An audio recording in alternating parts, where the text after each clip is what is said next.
எல்லாருக்கும் வணக்கம். அக்டோபர் மாதம் 10ஆம் தேதி கங்குவா திரைப்படமும் வேட்டையின் திரைப்படமும் ரிலீஸ் ஆகுது அப்படின்னு சொன்னதுக்கு அப்புறமேட்டு ஆன்லைனில் நேற்று ஃபுல்லாக ஒரே சண்டை. ட்விட்டரில் எவனோ ஆளுக்கு ஒரு ஃபேஸை போட்டுக்கிட்டு எந்த ஃபேனுன்னே தெரில. ஆளுக்கு ஒரு டிபியில் யாருமே ஒரிஜினல் மூஞ்சிலாம் வச்சுக்க மாட்டாங்க. இஷ்டத்துக்கு ஆளுக்கு போட்டுட்டு இந்த பார்த்தேன் நாங்கள் இவங்கள அழிச்சிருவோம், நாங்கள் இவங்கள ஜெயிச்சிருவோம் அப்படி இப்படின்னு இஷ்டத்துக்கு ஓட்டிகிட்டு இருக்காங்க. ரஜினி சார் இது பண்ணுறதா இன்னொரு ஃபேன்ஸ் பேசிகிட்டு இருக்கிறாங்க. இது ஒரு மாதிரியான ஒரு நல்ல பாசிட்டிவான மனநிலையே கிடையாது.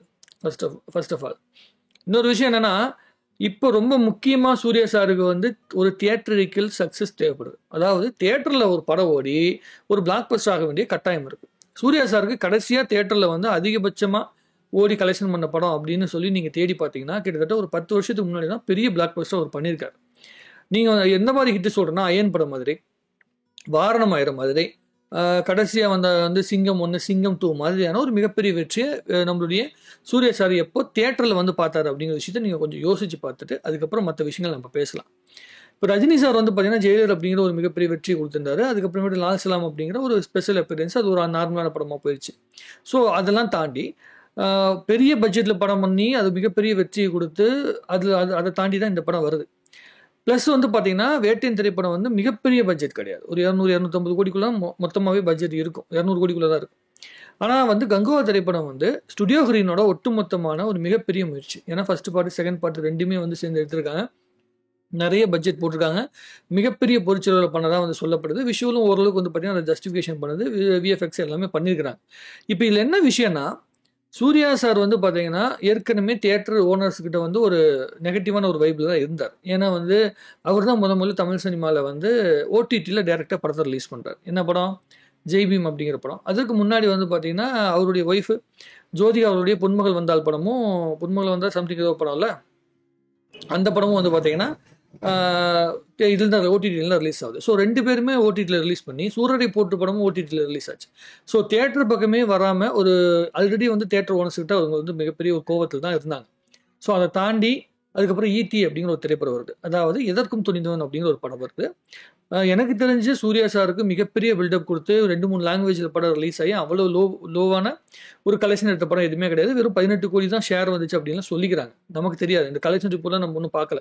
ஆனால் மிக கம்மியாக தான் பார்த்தீங்கன்னா கலெக்ஷன். ஏன்னா படம் குளோபலாக ரீச் ஆகிற மாதிரி எந்த ஒரு சூழ்நிலைக்குள்ளேயும் படம் கொண்டு போகலை. ஸோ சூர்யா அவர்கள் 100-150 கோடி கலெக்ஷன் இன்னும் முழுமையாக பார்த்தீங்கன்னா 150 கோடியை தாண்டி இன்னும் கலெக்ஷன் பார்க்கல. ஸோ அவர் 200 கோடி கலெக்ஷன் பார்க்க வேண்டிய முதல் திரைப்படமாக கங்குவா தான் இருக்கும் அவரோட கரியரில். ஸோ இவ்வளவு கிரிட்டிக்கலான ஒரு சப்ஜெக்ட் இருக்குது. இதை பற்றி நம்ம முதல்ல டீட்டெயிலாக பேசணும். ஃபர்ஸ்ட் ஆஃப் ஆல் இன்னொரு விஷயம் என்னன்னா, ரஜினி சார் பார்த்தீங்கன்னா வேட்டையின் படத்துடைய அந்த டேட் பார்த்தீங்கன்னா ஆல்ரெடி ஒரு சாமியார் ஒருத்தர் பேசிட்டு இருக்கும்போது அவர் சொல்லியிருக்காரு, அக்டோபர் 10 தான் பிளான் பண்ணிட்டு இருக்கோம் அப்படிங்கிற விஷயத்த. ஸோ அக்டோபர் மாதத்தில் ரிலீஸ் ஆக போகிறதா ஆல்ரெடி சொல்லிட்டாங்க. அக்டோபர் மாதம் 2024 ரிலீஸ் ஆக போகுதுன்னு ஆல்ரெடி லைக்காகவே அனௌன்ஸ் பண்ணியிருந்தாங்க. ஸோ 2 டேட் தான் அக்டோபரில் இருக்குது. ஒன்று அக்டோபர் 10, அதை விட்டிங்கன்னா அக்டோபர் 31. அதாவது ஒன்று பூஜா ஹாலிடேயில் ரிலீஸ் பண்ணணும், இல்லைன்னா திவாலியில் ரிலீஸ் பண்ணணும். இந்த 2 டைமே ரிலீஸ் பண்ண முடியலன்னா அப்புறமேட்டு நடுவில் ரிலீஸ் பண்ணி யூஸ் கிடையாது. ஏன்னா மீதி இருக்க இந்த 15 நாள் படம் நடுவில் ரிலீஸ் பண்ணால் சரியாக பிக்கப் பண்ண முடியாது. ஸோ இந்த 2 டேட் தான் இருக்குது. அப்போ கன்ஃபார்ம் பண்ணிட்டு தான் டேட் அனௌன்ஸ் பண்ணிக்கணும். சரி, ஒருவேளை டிஸ்கஸ் பண்ணாமல் இருந்திருப்பாங்களா அப்படி இப்படிங்கிற பல விஷயங்கள் இல்லை கான்ட்ரவர்சி போகுது. இதில் நான் என்ன ஒரு விஷயம் யோசிச்சுன்னா, ஸ்ட்ராட்டஜிக்கலாக இந்த ஒரு மூவும் கரெக்ட் தான். சூர்யா அவர்களுடைய பாயிண்ட் ஆஃப் வியூலேருந்து பார்த்தீங்கன்னா ஒரு கிளாஷ் வந்தாலும் அது ஒரு பாசிட்டிவான இம்பாக்ட் கொடுக்கும். ஏன்னா ஆல்ரெடி தியேட்டரிக்கல் ஆடியன்ஸ் சூர்யா அவர்கள் ரீச் பண்ணாத ஒரு சூழ்நிலைக்குள்ளே இப்போ இருக்கிறார். ஈடி திரைப்படம் கூட பெரிய கலெக்ஷன் வரல அப்படிங்கும்போது இந்த ஒரு கிளாஷ் வரும்போது ஒரு ஹேட்ரேட் ஆட்டோமேட்டிக்காக கிரியேட் ஆகும். சோசியல் மீடியாவில் அல்லது பார்த்தீங்கன்னா மக்கள் மத்தியில், அதாவது ரசிகர் மத்தியில் ஒரு சின்ன ஒரு ஹேட்ரேட் மாதிரி ஒன்று கிரியேட் ஆகும். அதாவது போட்டி மனப்பான்மை உருவாகும். அந்த போட்டி மனப்பான்மை சூர்யா அவர்களுடைய அந்த தியேட்டருக்கு வர ஆடியன்ஸோட எண்ணிக்கையை கணிசமான அளவுக்கு உயர்த்துறதுக்கு உண்டான வாய்ப்புகள் இருக்குது. ஆனால் அந்த விஷயத்தை எப்போ பண்ணணும்னா, ஒரு பேசிக் கலெக்ஷனாக இருக்க ஒரு பட்ஜெட் இருக்கிற படம், ஒரு 100 கோடிக்குள்ளே எடுக்கப்பட்ட ஒரு படமாக இருந்தால் அதை நம்ம ட்ரை பண்ணலாம். அதுக்கு மேலே எடுக்கப்பட்ட படம் ப்ளஸ் பார்த்தீங்கன்னா இப்போது தங்கலான் திரைப்படத்தில் 1700லேருந்து 1800க்குள்ளே நடக்கிறதான கதையை. ஸோ அந்த 1800களுக்குள்ளே வந்த தமிழே நமக்கு தெளிவாக புரியாது. அதுக்குள்ளே வர நம்ம மாளவிகா மோகனன் பார்த்தீங்கன்னா பேசின அந்த செந்தமிழை கேட்டாலே நமக்கு அந்தளவுக்கு பெரிய அட்ராக்ஷன் இல்லை, மக்களுக்கு பல பேருக்கு புரியல. ஆனால் இப்போ பார்த்தீங்கன்னா இந்த படம் இருக்கு இல்லைங்க, கங்குவா படத்தில் இன்னும் ரொம்ப பழமையான தமிழ் பேசுகிறாங்க. அது சூர்யா சார் ரொம்ப ஆக்ரோஷமாக பேசுன டைலாக்லாம் புரியவே இல்லை. நான் ட்ரெய்லரில் 2-3 வாட்டி போட்டு பார்த்தே எனக்கு புரியலை. ஸோ இந்த சப்ஜெக்ட் புரிய வைக்கிறதே ரொம்ப கஷ்டம். நீங்கள் தனியாக படம் ரிலீஸ் ஆனால் தான் இதுக்குன்னு ஒரு பிளாட்ஃபார்ம் கிரியேட் பண்ணி நீங்கள் அடுத்த ப்ரொமோஷன் மெட்டீரியல் கொண்டு போகும்போது மக்கள்கிட்ட புரிய வைக்க முடியும். ஆனால் அந்த விஷயத்தெலாம் விட்டுட்டு இவ்வளோ பெரிய ரிஸ்க் எடுத்து இந்த படத்தை வந்து ரிலீஸ் பண்ணுறது எந்த விதத்தில் சரியான விஷயமா இருக்கும், அந்த படத்துக்கு எந்த அளவு ஜஸ்டிஃபிகேஷனாக இருக்கும்னு எனக்கு தெரியல. என்னை பொறுத்த வரைக்கும் 2 திரைப்படம் வந்து ரிலீஸ் ஆச்சுன்னா 2 திரைப்படமும் வெற்றி அடையணும், அதில் மாற்றுக்கிறதே கிடையாது. பட் ஆனால் நம்ம எதிர்பார்த்துட்டு இருக்கிற விஷயம், தமிழ் சினிமாவில் வந்து முதல்ல ஒரு படம் 1000 கோடி கலெக்ஷன் வரணும், இல்லை முதல்ல ஒரு படம் வந்து பெரிய அளவுக்கு கலெக்ஷனை வந்து நோக்கி நகர்ந்து போகணும். அதாவது 2 மாதத்துக்கு ஒரு வாட்டி 3 மாதத்துக்கு ஒரு வாட்டி வருகின்ற படங்கள் வந்து 300 கோடி 400 கோடி கலெக்ஷன் வந்தால் தான் அந்த படங்களுக்கு பெருமை அப்படிங்கிற விஷயத்தோட இண்டஸ்ட்ரி வந்து கொஞ்சம் உயிர் போட இருக்கும். மற்ற இண்டஸ்ட்ரியில் ரொம்ப பெரிய அளவுக்கு வாழ்ந்துருச்சு. மலையாள சினிமாவில் 100 கோடி கலெக்ஷன் வந்தாலே அது மிகப்பெரிய பிளாக் பஸ்டர். இண்டஸ்ட்ரி கிட்ட அப்படின்னு சொல்ல வேண்டிய இடத்துல இருந்த மலையாள சினிமா சர்வசாதாரணமாக வெறும் வந்து ஒரு 5 கோடி ரூபா பட்ஜெட் போட்டு 5 கோடி ரூபா பட்ஜெட் வச்சு 150 கோடி கலெக்ஷன் எடுக்கிற அளவுக்கு மலையாள சினிமா முன்னேறிடுச்சு. இப்போ 200 கோடி கலெக்ஷன் சர்வசாதாரணமாக எடுக்கிறாங்க. பட் ஆனால் இங்கே தமிழ் சினிமாவுக்குள்ள என்ன நடக்குதுன்னா 100 கோடி ரூபா பட்ஜெட் போட்டால் கூட 200 கோடி வர மாட்டேங்குது. ஸோ அந்த மாதிரி சூழ்நிலைக்கு வந்து இண்டஸ்ட்ரி மாறிக்கிட்டு இருக்கு. அதில் ஒரே ஒரு ப்ராப்ளம் என்னன்னா, இந்த மாதிரி பிளானிங் இல்லாமல் சரியான ப்ரொடக்ஷன் ஹவுஸுக்குள்ளே வந்து பார்த்தீங்கன்னா சரியான கம்யூனிகேஷன் இல்லாதான் பிரச்சனை. எல்லாருமே எனக்கு டேட் கிடைச்சா போதும், நான் அதை வச்சு கலெக்ஷன் பண்ணிடுவேன்னு சொல்லிட்டு அந்த வேகத்தை காட்டுறது தான் வந்து மிகப்பெரிய பிரச்சனையாக இங்கே இருக்குது. இதுதான் வந்து இண்டஸ்ட்ரி அடுத்த ஸ்டேஜுக்கு போக விடாமல் வெறும் வந்து ரசிகர்களுக்குள்ளேயுமே ஒரு பாசிட்டிவான ஒரு இம்பேக்ட் இல்லாமல், அதே மாதிரி டிஸ்ட்ரிபியூட்டருக்குள்ளேயும் ஒரு பெரிய பாசிட்டிவ் இம்பேக்ட் இல்லாத ஒரு சூழ்நிலை தான் இருக்குது. இப்போ ஓடிட்டு இருக்க எல்லா திரைப்படங்களுமே தமிழ் சினிமாவில் நல்லா ஓடிட்டு இருக்குன்னு வச்சுங்களேன். இப்போ எனக்கு தெரிஞ்ச வரைக்கும் 2024 எந்தவித சலனமும் இல்லாமல் ஒரு படம் நல்லா ஓடிச்சுன்னா அது வந்து மகாராஜா திரைப்படம் தான் நல்லா ஓடிச்சு. அப்புறம் இந்த அந்தகன் படம் வந்து ஓரளவுக்கு பேசப்பட்டுச்சு அப்படின்னு சொன்னாங்க. அதாவது பிரசாந்த் சாருக்கு மேலே இருந்த பதிவு அது இதுன்னு சொல்லி, ஆனால் எடுக்கப்பட்டது நல்லா எடுத்துச்சுன்னு சொன்னாங்க. அதுக்கப்புறம் இப்போ டிமாண்டி காலனி 2 படம் வந்து ஓரளவுக்கு பேசப்படுது. அதாவது என்ன சொல்கிறேன்னா, பேசிக் பட்ஜெட்டில் வந்த படம் பெரிய அளவுக்கு பேசப்படுது. ஆனால் எந்த அளவுக்கு அதிகமான பட்ஜெட் போட்டாங்களோ அந்த திரைப்படங்கள்லாம் சரியாக பேசப்படலை. ஏன் அப்படின்னா சரியான பிளானிங் இல்லை. இந்த சின்ன திரைப்படங்கள்லாம் இப்போ மகாராஜா திரைப்படம் வந்து பார்த்தீங்கன்னா ஒரு 20 கோடி ரூபாய்க்குள்ளே தான் எடுக்கப்படுது. அப்போ 20 கோடி ரூபாய்க்கு எடுக்கப்பட்ட படம் வந்து நீங்கள் 100 கோடி ரூபா கலெக்ஷன் வருது அப்படின்னு வச்சுங்களேன், நல்ல விஷயம். 80 கோடி ரூபா வந்து கலெக்ஷன் அதிகம். ஸோ அவங்களுக்கு வந்து லாஸ் கிடையாது. ஆனால் 100 கோடி ரூபா பட்ஜெட் போட்டால் மினிமம் 200-225 கோடி மேலே வந்தாதான் அவங்க வாங்கின வட்டியிலேருந்து கடன்லேருந்து எல்லாத்தையும் முடிச்சு வந்து பிரேக் ஈவன் தாண்டி அடுத்த பார்ட் எடுக்கும்போது இன்னும் கொஞ்சம் யூஸ்ஃபுல்லாக இருக்கும். ப்ளஸ்ஸு இந்த மாதிரியான பெரிய படங்கள் சோலோவாக ரிலீஸ் பண்ணால் ரொம்ப நல்லது. சோலோவாக ரிலீஸ் பண்ணுறது தான் வந்து பெட்டர், அதாவது அவங்களுடைய பிஸ்னஸுக்கு. பட் ஆனால் அது எந்த ஆங்கிளில் வந்து கொண்டு போக போகிறாங்க, எப்படி கொண்டு போகிறாங்கன்னு தெரியல. லைக்காக வந்து பார்த்தீங்கன்னா இப்போ இந்தியன் 2 படம் வந்து ஃபெயிலியர் ஆனால் அந்த ஒரு மனநிலையில் இருக்கிறதுனால அதில் பெரிய அளவுக்கு பொருட்செலவு வந்து நிறைய பண்ணிட்டாங்க. கிட்டத்தட்ட 600 கோடி ரூபா செலவாச்சுன்னு அவங்க சொல்கிறாங்க. பட் ஆனால் மினிமம் வந்து 2 பார்ட்டும் சேர்த்துனீங்கன்னா 350 கோடி 400 கோடி செலவாயிருக்குன்னா இந்தியன் 2 உடைய ஒட்டுமொத்த கலெக்ஷனே 150 கோடி கிட்ட தான் வந்திருக்கு அப்படிங்கிற மாதிரி சொல்கிறாங்க. அப்போ எவ்வளோ பெரிய லாஸ் நிற்கிது பாருங்க. அப்போ கிட்டத்தட்ட 100 கோடி ரூபாய்க்கு மேலே வந்து லாஸில் நிற்கிது. அப்படிங்கும்போது அவங்க இப்போ வச்சிருக்க அந்த ஷெடியூலை கொண்டு போயிட்டே இருந்தால் தான் அவங்களால வந்து அடுத்த கட்ட நடவடிக்கை நகர்த்த முடியும். வேட்டையன் ரிலீஸ் பண்ணணும், விடாமுயற்சி வரணும், அதுக்கப்புறம் இன்னும் 2 படங்கள் ஏதோ இருக்குன்னு சொல்கிறாங்க, அது ரிலீஸ் பண்ணணும். ஆனால் இந்த பக்கம் ஸ்டுடியோ கிரீனுக்கு இன்னொரு பக்கம் ப்ரெஷர் ஜாஸ்தியாகிடுச்சு. ஏன்னா இத்தனை நாளாக உழைப்பு போட்டு இவ்வளோ பெரிய ப்ரெஷரை போட்டு இவ்வளோ பொருட்செலவு பண்ணி அந்த படம் சரியான நேரத்தில் வந்து ரிலீஸ் ஆகலைன்னா அது எந்த ஒரு இடத்துக்கு கொண்டு போய் சேர்த்தும் நம்மளை அப்படிங்கிற அவங்களுக்கும் ஒரு கலக்கம் இருக்குது. இப்போ என்ன நடக்க போகுது அப்படிங்கிறத நமக்கு தெரியல. ஆடியன்ஸுக்கு எந்த ப்ராப்ளமும் இல்லை, ரசிகர்களுக்கு எந்த ப்ராப்ளமும் இல்லை. நம்ம 200 ரூபா தான் மேக்ஸிமம் டிக்கெட்டு, அந்த 200 டிக்கெட் கொடுத்துட்டு போய் தேட்டரில் போய் பார்த்துட்டு வந்துட போகிறோம். பட் ஆனால் சினிமாவுக்கு பொதுவான ஒரு சினிமா ஒரு பார்வையில் பார்க்கும்போது, வியாபார ரீதியான ஒரு பார்வையில் பார்க்கும்போது இது ஒரு நல்ல ஒரு முடிவாக எனக்கு தெரியல. அதை விட மிக முக்கியமான இன்னொரு விஷயம் நான் சொல்லணும்னு ஆசைப்படுறது என்னன்னா, ரசிகர்கள் இதை வச்சுக்கிட்டு சண்டை போடுறது மோஸ்ட் இரிட்டேட்டபிளான விஷயம் அப்படின்னு நான் நினைக்கிறேன். எனக்கு வந்து ஒரு படம் ரிலீஸ் ஆகுதுன்னு வைங்களேன், அந்த ரிலீஸ் ஆகும்போது நேற்று நிறைய ட்வீட்லாம் பார்த்தேன். ரஜினி சார் வந்து பார்த்தீங்கன்னா அழிச்சிடும் அப்படி இப்படின்னு என்னென்னமோ பேசிட்டு இருந்தாங்க. நான் வந்து அக்மாருக்கு ரஜினி ரசிகன், நல்ல மாற்று கருத்து கிடையாது. சினிமாவில் வந்து அதாவது எனக்கு எல்லா நடிகர்களையுமே பிடிக்கும். நீங்கள் ஒரு நடிகரை பற்றி இப்போது சூர்யா சார் இருக்காருன்னு வைங்களேன், சூர்யா சாருடைய பெஸ்ட் படம் 10 படத்தை வந்து நீங்கள் பேச சொன்னீங்கன்னா சூர்யா சாரோட ஃபேன்ஸு கூட அந்த படத்தை அப்படி பேசியிருக்க மாட்டோம், அந்தளவு என்னால் பேச முடியும். அதெல்லாம் ஒரு பிரச்சனையும் கிடையாது. ஒவ்வொரு ரசிகனும், சினிமா ரசிகனும் யாராவது ஒருத்தவங்களுக்கு ரொம்ப திக் ஃபேனாக இருப்பான். சில பேர் வந்து கமல் சாரோட ஃபேனாக இருப்பாங்க, சில பேர் ரஜினி சார் ஃபேனு, சில பேர் வந்து பார்த்தீங்கன்னா விஜய் சார் ஃபேனா, அஜித் சார் ஃபேனு, இப்படிலாம் இருப்பாங்க. நான் அக்மாருக்கு ரஜினி சார் ஃபேனு சின்ன வயசுலேருந்து. பட் ஆனால் எல்லாத்தையும் எனக்கு பிடிக்கும், எல்லா படங்களையும் பார்க்குறேன், வருஷத்துக்கு 100 படங்கள் தேட்டரில் பார்க்குறேன்.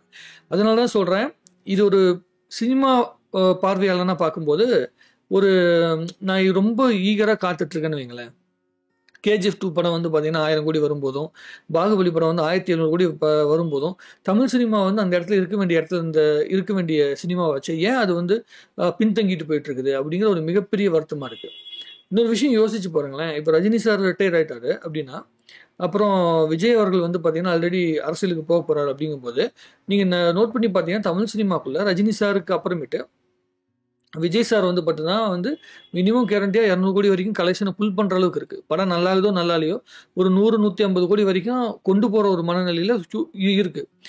அஜித் சார் வந்து பார்த்தீங்கன்னா மேக்ஸிமம் 200 கோடி 200 க்ரோஸ் வரைக்கும் தான் வந்து ரீச் பண்ண முடியிற சூழ்நிலை இருக்கு. அதை தாண்டி நீங்க தமிழ் சினிமாவில் 200 கோடி கலெக்ஷன் எடுக்கிற கெப்பாசிட்டியே இல்லாத ஒரு சூழ்நிலை இருக்கு. ஏன்னா மக்கள் அவ்வளவு ஃபில்டர் அவுட் பண்ணி படம் பார்க்குறாங்க. இப்போ ரஜினி சார் ரிட்டையர் ஆகி விஜய் அவர்களும் அரசியலுக்குள்ள இருந்து முழுமையா போயிட்டு சினிமா நடிக்க மாட்டேன்னு ஒரு முடிவு எடுத்துட்டா, அடுத்த கட்ட நடவடிக்கையில் வர எந்த ஒரு ஹீரோனாலையுமே 200 கோடி இருந்து 300 கோடிக்கு மேல புல் பண்ண முடியாது. சூழ்நிலை அவ்வளவு மோசமான இடத்துல நோக்கி நகர்ந்து போயிட்டு இருக்குது. இதுக்கு ஒரே காரணம் ரசிகர்கள் அத்தனை பேருமே பொது புத்தியில படம் பார்க்காம இருக்கிறது தான். உதாரணத்துக்கு பாகுபலிங்கிற ஒரு படம் வந்து ரிலீஸ் ஆச்சுல்ல, அந்த படம் வந்து ரிலீஸ் ஆகும்போது கிட்டத்தட்ட 5 திரைப்படங்கள் வந்து அந்த படத்தை வந்து ரிலீஸ்க்காக ரெடியாக இருந்த படங்கள் அப்படியே பேக் அடிக்கும். இல்லை வேணாம், எதுக்கு இந்த டைமில் வந்து ரிலீஸ் பண்ணணும் அப்படின்னு சொல்லி வந்து எல்லாருமே ரிவர்ஸ் எடுக்கிறாங்க. ஏன்னா அது இண்டஸ்ட்ரி வந்து முன்னாடி கொண்டு போகணும் அப்படிங்கிற ஒரு மனநிலையில் பண்ணுறாங்க. ஸோ இண்டஸ்ட்ரி முன்னாடி கொண்டு போகிற அளவுக்கு அந்தளவுக்கு சப்ஜெக்டே நம்மகிட்ட இப்போ வரைக்கும் இல்லை. அந்த சப்ஜெக்டை நோக்கி நகரவே இல்லை. இப்போ இந்த வேள்பாரி படத்தை வந்து சங்கர் அவர்கள் எடுக்கிறேன் அப்படின்னு சொல்லியிருக்கிறாப்புல. பாகுபலி மாதிரி வந்து வேள்பாரி படம் வந்து எடுக்கப்பட்டால் ஒழிய, அதுவும் அந்த அளவுக்கு வந்து பார்த்தீங்கன்னா மக்களை வந்து அட்ராக்ட் பண்ணா ஒழிய அந்த படம் வந்து மிகப்பெரிய இடத்தை நோக்கி நகர்த்த முடியாது. அதுவும் பட்ஜெட் கம்மியாக இருக்கணும். இப்போ பாகுபலி ஃபர்ஸ்ட் பார்ட் வந்து 168 கோடியில் எடுக்கிறாங்க, செகண்ட் பார்ட் வந்து 200 220 கோடி எடுக்கிறாங்க. மொத்தமாக சேர்த்து 400 கோடியில் படத்தை முடிச்சிட்டாங்க. அவர் 500 கோடி வரைக்கும் ஆயிருக்குன்னு வச்சுங்க. மேக்ஸிமம் 500 கோடியில் படமே முடிஞ்சிருச்சு. ஆனால் சங்கர் சார் அந்த 500 கோடிக்குள்ளே இந்த 2 படத்தையும் எடுத்து முடிப்பாரா? பாகுபலி 1 பாகுபலி 2 மாதிரி இப்போ எடுக்க முடியுமா? இப்போ காஸ்ட்லாம் கொஞ்சம் மாறி இருந்தால் கூட ஒரு 700 800 கோடி மேக்ஸிமம் 1000 கோடிக்குள்ளே படத்தை எடுத்து முடிக்கணும். 1000 கோடி எடுத்தோம்னா 2000 கோடி கலெக்ஷன் வரணும். அந்த அளவுக்கு நம்மகிட்ட கெப்பாசிட்டி இருக்கா? அது கெப்பாசிட்டி இருக்குன்னு என்ன பண்ணணும்? அத்தனை ரசிகர்களும் ஒன்றா இருக்கும், ஒருமித்த குரல்ல வந்து பேசணும். எப்ப பார்த்தாலும் டாக்ஸிக்கு, எப்ப பார்த்தாலும் சண்டை, எதுக்கு எடுத்தாலும் சண்டை. பாடுற அவங்களை அழிக்காம விட மாட்டேன். என்ன நீ அழிச்சிருவ? என்ன அழிச்சிருவ? ப்ரொடியூசர் கவுன்சில இருந்து ரஜினி சாருக்கு ரெட் கார்டு போடுறாங்க. இது என்ன படத்துக்கு? உழைப்பாளி படத்துக்கு ரெட் கார்டு போட்டு டைரக்டா டிஸ்ட்ரிபியூட்டர் பேசி டைரக்டா தியேட்டருக்கு வந்து பிரிண்ட் அனுப்பி படம் ஓடிச்சு. 142 நாள் என்னமோ ஓடிச்சு உழைப்பாளி படம். இது வரைக்கும் யாருமே அப்படி பண்ணதா சரித்திரமே கிடையாது. எந்த டிஸ்ட்ரிபியூட்டர் இவங்க டிஸ்ட்ரிபியூட்டர் வாங்க மாட்டேன்னு சொன்னாங்களோ அவங்களே தேடி வந்து படத்தை வாங்கிட்டு போனாங்க. அந்த மாதிரிலாம் சம்பவம்லாம் நிறைய நடந்திருக்கு. இன்னொரு விஷயம் தெரிஞ்சுக்கங்க, எல்லா இண்டஸ்ட்ரி இப்போ வந்து வேட்டையின் படத்தை கூட உதாரணம் எடுத்துக்கலாம். வேட்டையின் படத்தில் அமிதாப் பச்சன் சார் கூட ரஜினி சார் நடிக்கிறாப்புல. அமிதாப் பச்சன் சார் வந்து அவர் எந்த அளவு வேல்யூவேட் பண்ணியிருக்காரு அப்படிங்கிற விஷயம் ஒவ்வொரு மேடையிலையும் தெரியுது. ஒரு ஆக்டருக்கான அந்த ஒரு இண்டஸ்ட்ரி இருக்குன்னா அந்த இண்டஸ்ட்ரியில் முன்னாடி இருக்கவங்களை மதிக்காத எந்த ஒரு இண்டஸ்ட்ரியும் உருப்பட்டதா சரித்திரமே கிடையாது. நீங்கள் அமிதாப் பச்சன் சாரை விட ஷாருக் கான் மிகப்பெரிய கலெக்ஷனுக்குலாம் போயிட்டார், எவ்வளோ பெரிய கலெக்ஷனுக்குலாம் போயிட்டார். ஆனால் அமிதாப் பச்சன் இருக்கார்ல, அவருக்கு கொடுக்கப்படுகின்ற மரியாதை எந்த இடத்துலையும் கம்மி கிடையாது. இதோட முக்கியமாக சொல்லணும்னா நீங்கள் ஹிந்தியில் போய் பார்த்தீங்கன்னா திலீப் குமார்னு ஒருத்தர் இருப்பார். அது வந்து ட்ராஜடி கிங்னு சொல்லுவாங்க. அவர் அது ரொமான்ஸ் கிங்கு ட்ராஜடி கிங்னு சொல்லுவாங்க. அவ்வளோ எமோஷனலான படங்கள் நடிப்பார், அவ்வளோ ஃபேமஸானது. அவர் தான் அதிக ஃபிலிம்ஃபேர் அவார்டு வந்து ஹிந்தியில் வாங்கியிருக்காரு. அவர் அளவுக்கு ஃபேமஸாக இருக்கிறவர் தான் ஷாருக் கான்னு சொல்லுவாங்க. அவருக்கு பின்னாடி ஷாருக் கான் தான் ரொம்ப ஃபேமஸ். ரொமான்டிக் ஃபிலிம் அந்த லவ்வில் வந்து பார்த்தீங்கன்னா சென்டிமெண்டான படத்துக்கு அவர் தான் வந்து ஷாருக் கான் வந்து ரொம்ப நல்லா பண்ணுறாருன்னு சொல்லும்போது, அந்த திலீப் குமாரை ஒவ்வொரு இடத்துலையும் பார்த்தாலும் ஷாருக் கான் கொடுக்குற அந்த மரியாதையை பார்த்தாலே தெரியும் ஷாருக் கான் எவ்வளோ பெரிய ஆளுன்னு சொல்லிட்டு. அந்த மனநிலை இங்கே இருக்கிற ரசிகர் மத்தியிலையும் இல்லை, கம்மியாயிட்டு இருக்குது. சுத்தமாக இல்லைன்னு சொல்ல முடியாது, கம்மியாயிட்டு இருக்குது. சூர்யா சார் வந்து ரஜினி சார் எவ்வளோ மதிக்கிறாருங்கிற விஷயத்த நம்ம நிறைய மேடைகளில் பார்த்துருக்கோம். ஆனால் இந்த மாதிரி சூழ்நிலை வரும்போது ஒரு படம் ரிலீஸ் ஆகும்போது ஆட்டோமேட்டிக்காக ஒரு போட்டி மனப்பான்மை வரும். அது போட்டி மனப்பான்மையாக வச்சுங்க. உங்கள் படம் வருது, என் படம் வருது, எந்த படம் அதிகமாக கலெக்ஷன் எடுக்குது பார்ப்போம், அது ஓகே.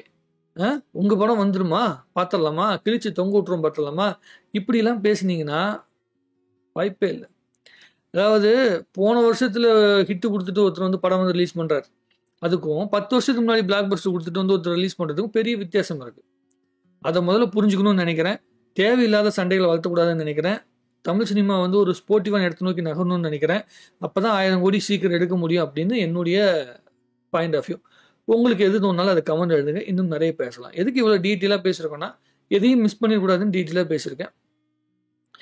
மற்றபடி உங்களுடைய இஷ்டம். இன்னொரு விஷயம் வந்து ரொம்ப கடைசியாக ஒரு விஷயத்த சொல்லணும்னா, அமேசான் பிரைம் வந்து 2 படத்தையும் வாங்கியிருக்காங்க போல இருக்குது.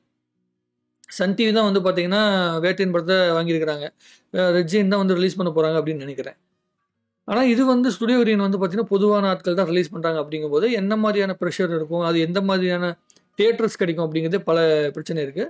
நீங்கள் எவ்வளவு தான் வந்து பயங்கரமான படத்தை எடுத்து நீங்கள் கோடி கோடியாக படம் காசு போட்டு எடுத்தால் கூட மக்களுக்கு உடைய அந்த வேர்ட் ஆஃப் மவுத்னு சொல்லுவாங்கல்ல, மக்களோட வாயில் நல்ல வார்த்தையில் விழணும்.